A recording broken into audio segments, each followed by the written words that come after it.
Madame, Monsieur, bonsoir, bienvenue dans 19h. Voici les principaux titres de l'actualité à la une. Le président de la République, Abdelaziz Bouteflika, s'engage à prendre d'importantes mesures. Le chef de l'État déposera sa démission avant le 28 avril prochain, selon un communiqué de la présidence de la République.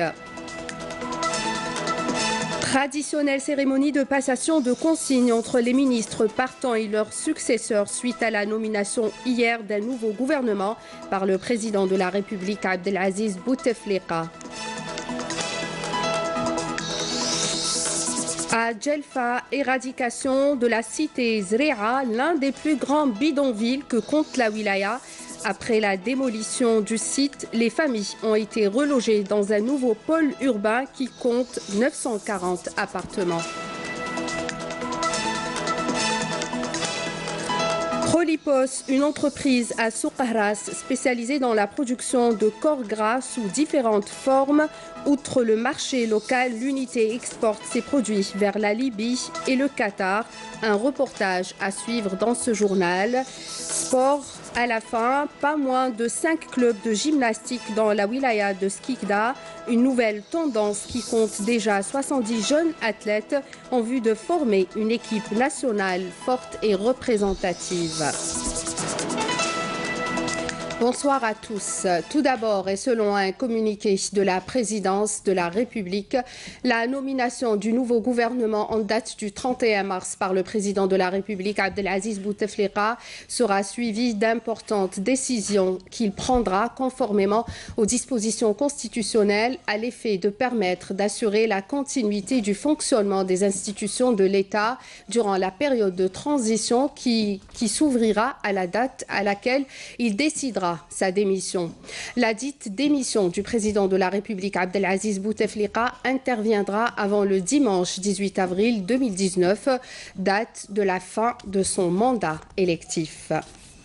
La traditionnelle cérémonie de passation de consignes entre les ministres partants et leurs successeurs a eu lieu aujourd'hui suite à la nomination d'hier du nouveau gouvernement par le président de la République, Abdelaziz Bouteflika, ministre de la Défense nationale, conformément à l'article 93 de la Constitution. La nouvelle équipe gouvernementale sera conduite par le Premier ministre Nourdine Bedoui. Elle est composée de 27 ministres avec la reconduite de 6 membres de l'ancien gouvernement, Abdelmajid Benkassi. Passation de consignes entre les ministres du nouveau gouvernement et les ministres sortants suite à leur nomination hier par le président de la République. Ainsi, tour à tour, Mohamed Arqab, ancien PDG de Sonelgaz, a pris ses nouvelles fonctions en qualité de ministre de l'Énergie en remplacement de Mustafa Guitouni. Pour sa part, Youssef Belmehdi a pris ses fonctions à la tête du ministère des Affaires religieuses et des Waqf en remplacement de Mohamed Aïssa, titulaire d'un doctorat de l'Université d'Alger. Le ministre, qui a occupé plusieurs postes dans le secteur des affaires religieuses, a été sous-directeur du Hajj et de la Umrah et directeur de l'orientation religieuse et de l'enseignement coranique. D'autre part, Abdelhakim Belabed, nouveau ministre de l'Éducation, occupait les fonctions de secrétaire général du même ministère. Il remplace Nouria Benrabrit, ministre de l'Éducation depuis 2014. Par ailleurs, Chérif Oumari a pris ses fonctions de ministre de l'Agriculture, du Développement rural et de la Pêche en remplacement d'Abdelkader Bouazgui. Ali Hammam a également pris ses nouvelles fonctions de ministre des Ressources en eau en remplacement de Houssine Nessib. D'autre part, Hassan Tijani Haddam, auparavant directeur général de la CNAS, a pris ses nouvelles fonctions au ministère du Travail, de l'Emploi et de la Sécurité sociale en remplacement de Mourad Zmali. Hassan Rabhi prend quant à lui ses fonctions au ministère de la Communication en remplacement de Jamal Kawan et prend en même temps la fonction de porte-parole du gouvernement. Et enfin, Raouf Bernaoui, précédemment président de la Fédération algérienne d'escrime, remplace au ministère de la Jeunesse et des Sports Mohamed Hattab. Et selon un communiqué du ministère de la Défense nationale et dans le cadre de la lutte antiterroriste et grâce aux efforts des forces de l'armée nationale populaire, 2 terroristes se sont rendus hier aux autorités militaires à Tamanrasset. Il s'agit en l'occurrence des dénommés Beknawi Bachir, dit Abu Talha, et de Tennen Boukhani, dit Abu Djbel, qui avaient rallié les groupes terroristes en 2016. Les 10 terroristes étaient en possession de 2 pistolets mitrailleurs de type Kalachnikov et de 4 chargeurs garnis de munitions. Et dans le même contexte, des éléments de la gendarmerie nationale et de la sûreté nationale ont arrêté à Oran 3 éléments de soutien aux groupes terroristes impliqués dans les activités de la cellule terroriste démantelée à Oran le 26 mars dernier, sachant que l'opération de recherche et d'investigation est toujours en cours. Par ailleurs, et lors d'une patrouille de fouilles et de recherche menée près des frontières d'Adrar, un détachement de l'ANP a découvert une cache d'armement et de munitions contenant une mitrailleuse lourde de calibre 12,7 mm, une mitrailleuse lourde de type PKT, un fusil mitrailleur FMPK, un pistolet mitrailleur de type Kalachnikov, 2 fusils semi-automatiques de type Simonov, un fusil à répétition et 11 obus de mortier 82 mm et 60 mm, ainsi qu'une quantité de munitions s'élevant à 1318 balles de différents calibres, 100 kg de nitrate d'ammonium servant à la fabrication des explosifs et d'autres objets. Ces opérations de qualité témoignent sans doute du haut degré de vigilance et de l'efficacité des unités de l'ANP en charge de la lutte contre le terrorisme et la sécurisation des frontières, conclut le communiqué du MDN. Et le parquet général près la cour d'Alger porte à la connaissance de l'opinion publique que des enquêtes préliminaires sont mises en œuvre pour des faits de corruption et de transfert illicite de capitaux vers l'étranger, conformément à l'article 11 alinéa 3 du Code de procédure pénale. Et dans le cadre et pour les nécessités des enquêtes, le procureur de la République près le tribunal de Sidi Mohamed a procédé à l'application des dispositions de l'article 36 bis 1 du Code de procédure pénale et a pris des mesures conservatoires en ordonnant l'interdiction de sortie du territoire national à l'encontre de certaines personnes.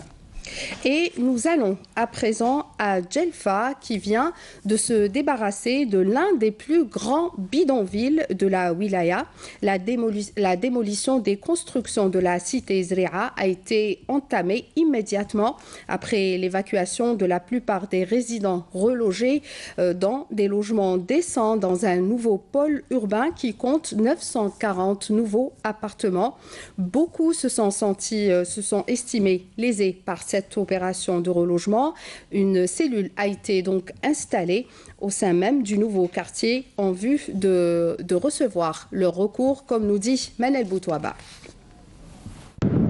La majeure partie des 952 familles résidant dans la cité Zrea, l'un des plus grands bidonvilles d'El Djelfa, ont rejoint hier leur logement au nouveau pôle urbain au quartier Berrbih, Houari Boumediene. Ça fait 13 ans qu'on attend ce jour. Il est enfin arrivé.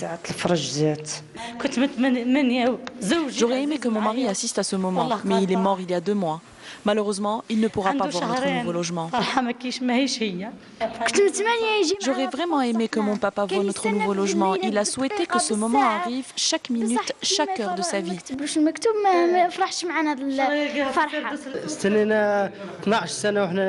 Notre attente aura duré 12 ans, une vie de misère, de précarité, dans des conditions très difficiles. On attend ce moment depuis 2007. Dieu merci, nous dormirons ce soir dans nos nouveaux appartements. Merci à tous ceux qui ont permis que cela arrive.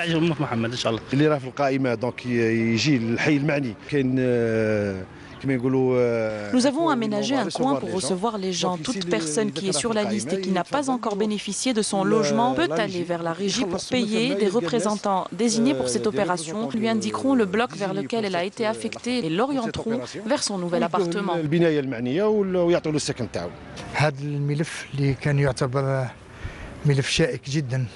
Ce dossier était considéré comme un dossier sensible et épineux. Dans la commune d'El Djelfa, ces gens attendent depuis 2012. Aujourd'hui, ils ont été relogés avec démolition des habitations précaires qu'ils ont laissées derrière eux. Pour information, les citoyens qui s'estiment lésés pourront déposer leur recours ici même au niveau du quartier, dans une cellule aménagée à cet effet. Les recours en question seront traités en 72 heures.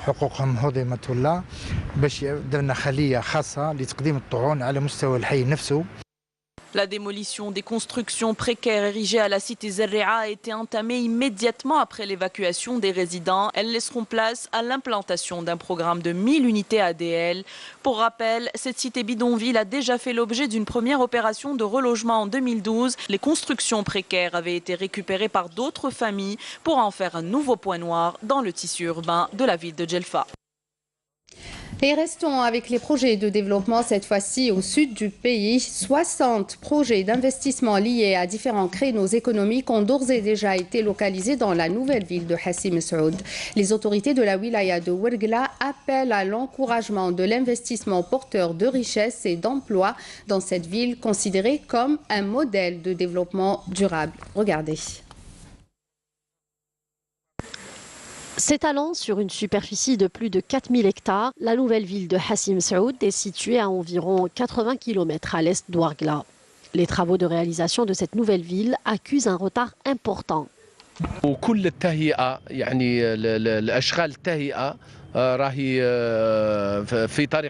Les travaux d'aménagement sont en cours de réalisation et ça avance à bon rythme, à savoir les trottoirs, les avenues, les boulevards ainsi que les rues secondaires.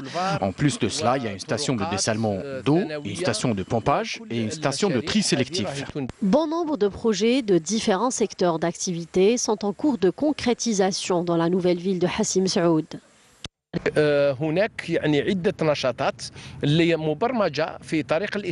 Il y a plusieurs projets d'investissement programmés. Des particuliers ont déjà eu leur parcelle de terrain pour entamer les travaux.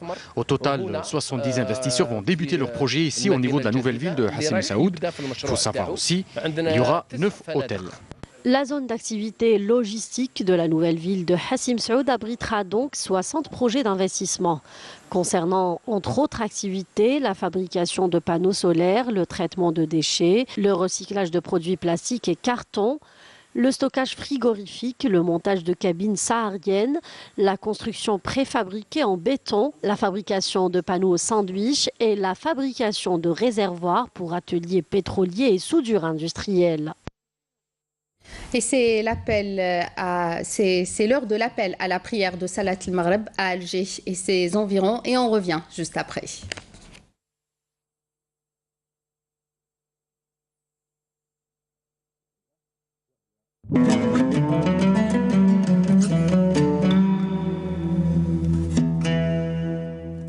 بسم الله الرحمن الرحيم إن الصلاة كانت على المؤمنين كتابا موقوتا صدق الله العظيم.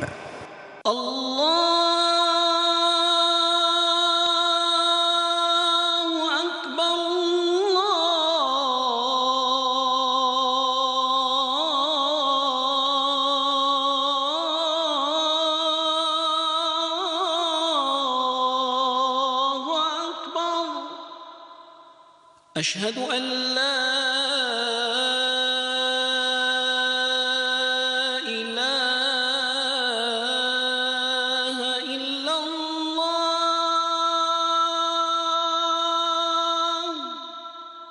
أشهد أن لا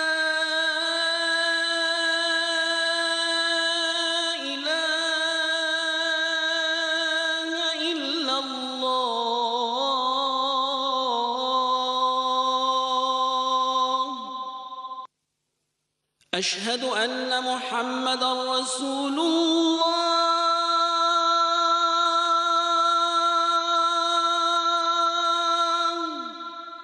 أشهد أن محمدًا رسول الله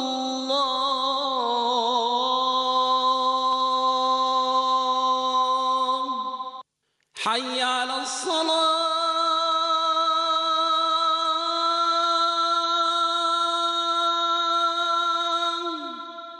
حي على الصلاة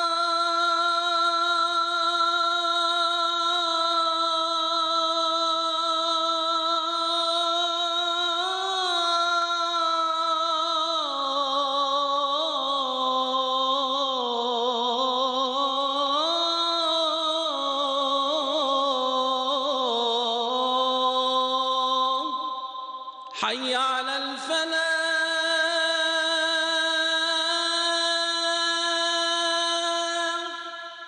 حي على الفلاح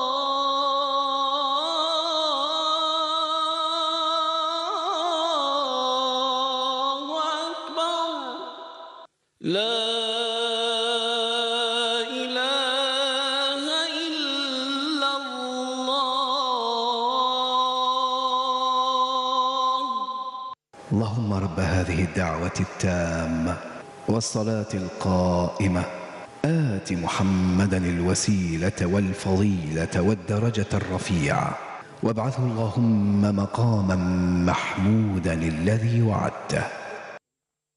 Taqabbal Allahu salat el-Jami'. Et on continue ce journal à présent, direction à Tiaret, où la commune vient de bénéficier de nouveaux équipements de nettoyage acquis par le biais d'entreprises de nettoyage de la wilaya. Plusieurs activités étaient au programme, dont une cérémonie organisée au profit des agents de nettoyage. Camélia Mellel.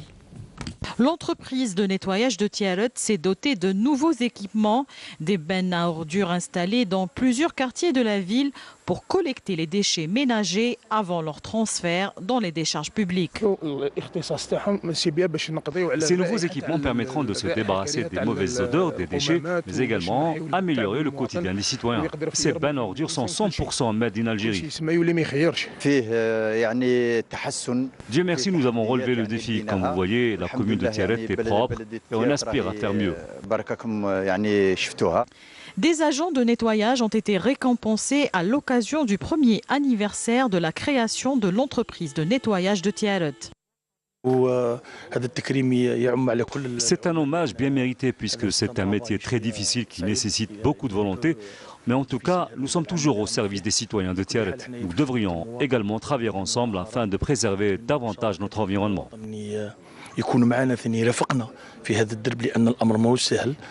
À cette occasion, plusieurs arbustes ont été plantés aux abords des routes ainsi que dans des jardins publics. De Tiaret à le pour s'intéresser cette fois-ci à Prolipos, une entreprise spécialisée dans la production de corps gras sous différentes formes, mais également dans l'emballage et le conditionnement.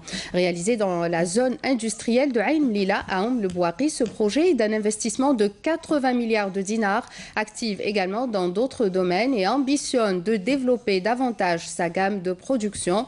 Outre le marché local, l'unité exporte ses produits également vers la Libye et le Qatar. Le reportage est signé Amel Messaïd. Avec un investissement global de 80 milliards de dinars, cette société située à Ain Mlila dans la wilaya de Mbouaki produit des corps gras fluides et solides. Autrement dit, l'huile de table, la margarine, le savon, mais aussi l'eau de javel. Elle produit l'huile. On a une unité de l'huile, la production en 2003. On a une seule ligne de 150 tonnes jour. Maintenant, on a deuxième ligne, il y a de 450 tonnes. On a une unité de plastique pour l'export, il y a une unité 9. Bientôt, Inch'Allah, d'ici un mois, problème électricité, un mois de la production. L'entreprise compte près de 300 emplois directs et en plus des emplois indirects, elle assure un service de conditionnement pour d'autres opérateurs économiques. La société exporte vers 3 pays, dont la Libye et le Qatar. Elle remporte d'ailleurs le trophée export Barti Belaïb de 2016. L'entreprise s'apprête en outre à lancer un nouveau projet. Bon, on a réalisé un nouveau investissement. C'est une unité de production d'hypochlorite de sodium et de soude caustique. C'est des produits chimiques. L'hypochlorite, c'est la matière première. L'hypochlorite de sodium, c'est la matière première de l'eau de javel. Et la soude caustique, c'est une matière qui rentre dans pas mal de productions, y compris la production du savon. Bon, c'est un investissement qui nous a coûté à peu près 1,2 milliard de dinars. Il a été financé partiellement par une banque à hauteur de 300 millions de dinars. Le reste a été supporté sur des fonds propres des associés. Il s'agit de matières premières demandées à l'échelle nationale et internationale, notamment en Afrique. Notre unité de production de savon va consommer la moitié et la moitié sera destinée au marché, que ce soit local ou bien à l'export, parce que c'est un produit trop demandé. L'Algérie actuellement, elle l'importe. L'entreprise entrera en production une fois les autorisations du ministère de l'Environnement accordées. Et nous allons à présent à Souk Ahras, à la rencontre d'un éleveur qui exerce son métier depuis l'âge de 17 ans au rythme de la nature et des saisons.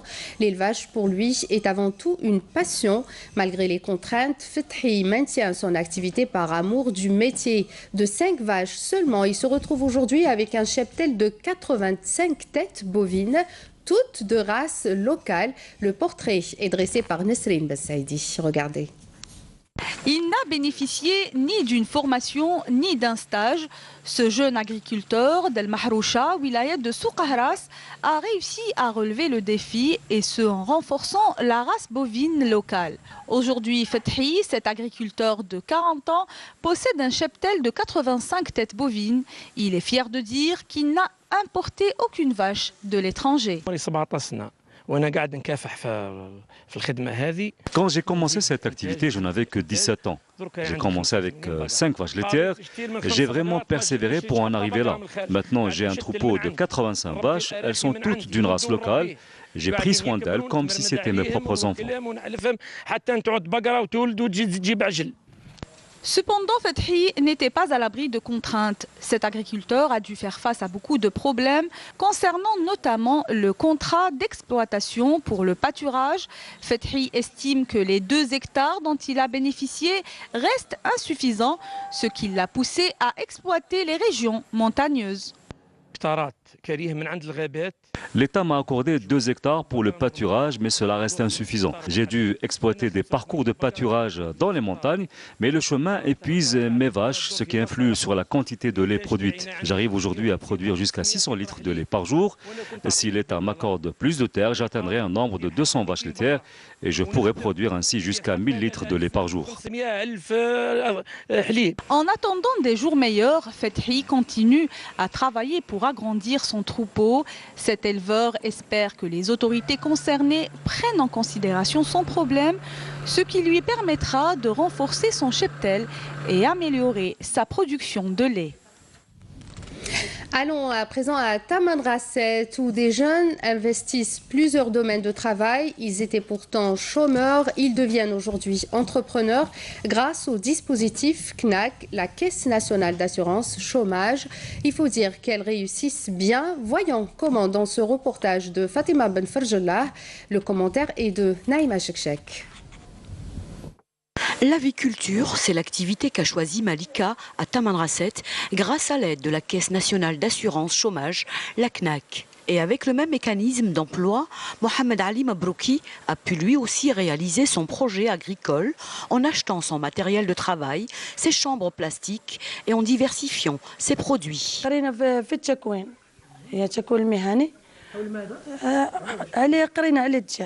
J'ai étudié à la formation professionnelle pour apprendre l'aviculture, cela m'a plu. Ensuite, j'ai contacté la CNAC qui m'a davantage orientée.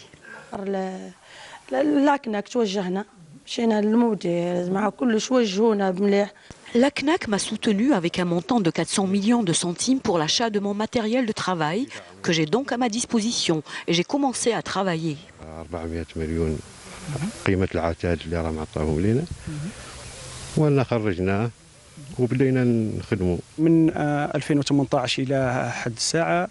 Depuis 2018 et jusqu'à l'heure, nous avons pris en charge une centaine de jeunes ayant des aptitudes pour être aidés. Parmi eux, une partie a opté pour l'agriculture, ce qui nous a intéressés et nous leur avons alors alloué des parcelles de terre. كما قمنا بمبادرة أخرى اللي هي تخصيص قطع أراضي لهذا المستفيدين من الصندوق. Le jeune Ahmed Mouloudi a choisi quant à lui le domaine du contrôle technique de véhicules. Grâce au soutien de la CNAC, son projet s'est réalisé.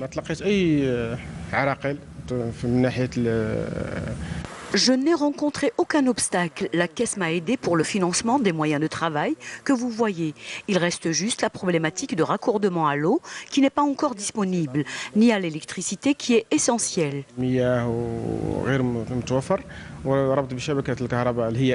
Des projets et d'autres que la Caisse nationale d'assurance chômage encourage en poursuivant un travail de proximité et de contrôle avec les jeunes investisseurs qui n'excluent pas de développer davantage encore leur activité. La 3e exposition sur l'histoire de l'impression du Saint-Coran a ouvert ses portes aujourd'hui au Palais de la Culture Moufdi Zakaria à Alger. Elle se poursuivra jusqu'au 4 avril prochain. Organisée par le ministère des Affaires religieuses et des Waqf sous le thème « Un Coran pour chaque élève », l'exposition retrace l'histoire des éditions du Saint-Coran ainsi que certains manuscrits et vieux exemplaires du Coran et quelques outils traditionnels utilisés autrefois dans l'apprentissage du Coran et ceux utilisés actuellement dans le cadre de son impression. En marge de cette exposition, un atelier consacré à la calligraphie arabe est organisé, auquel sont conviés des calligraphes pour inculquer aux petits certaines règles fondamentales de la calligraphie arabe et du dessin ottoman. Intéressons-nous à présent à une activité artisanale de la vallée du Mzab, la tapisserie. Le tapis mozabite, qui a toujours fait parler de lui, est plus qu'un patrimoine culturel, un métier ancestral pratiqué surtout par les femmes. Il requiert beaucoup de patience et de rigueur, et pour perpétuer cette tradition, un concours est organisé à Ghardaya par l'association Izelwen dans la région de Beni Yizgen. Hassiba Abdallah. La tapisserie est une activité omniprésente à Beni Yizgen, au point que chaque foyer possède un métier à tisser traditionnel. La tapisserie n'est pas qu'un métier rentable.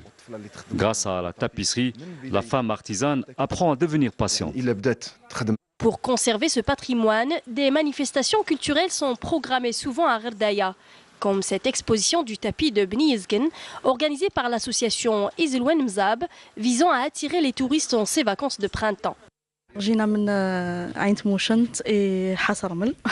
venus de Ain Timouchent et de Hassirmel. J'aime bien voir ces tapis, c'est très intéressant, surtout que c'est très ancien. Il y a des tapis qui ont 170 ans et plus. Le monsieur nous a parlé d'un tapis de 350 ans, c'est très intéressant. Il y a beaucoup de modèles et j'espère que ce patrimoine sera préservé pour longtemps encore. C'est en préservant notre patrimoine que nous avançons. Selon la tradition, on fait une sélection du meilleur tapis à Ghardaya. À chaque édition, on met en avant un des tapis de la région. Cette année, par exemple, c'est le tapis de Beni Yizgen. L'année prochaine, ce sera le tapis Daya et ainsi de suite. Ce concours du meilleur et du plus ancien tapis pousse les artisans à se surpasser en apportant à leur création plus d'originalité et de créativité tout en préservant ce métier. Et on termine par la gymnastique, une discipline en vogue dans la wilaya de Skikda. Elle semble avoir le vent en poupe. La Ligue sportive de la wilaya a en tout cas beaucoup d'ambition. Nakhla Al-Arbi.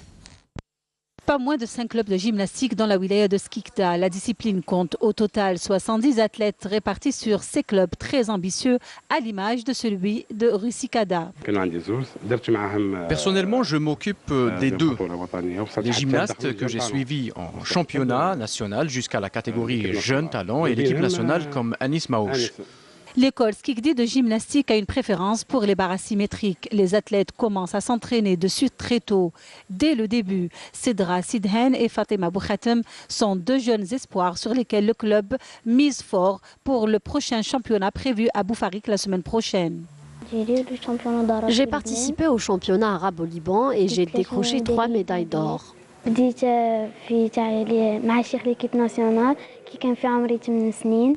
J'ai commencé la gymnastique à l'âge de 8 ans. Mon objectif est de devenir championne. Nous sommes en pleine préparation du championnat national qui aura lieu les 5 et 6 avril prochains à Boufarik. Nous avons aussi les championnats d'Afrique à préparer. Ça sera en 2020 au Maroc.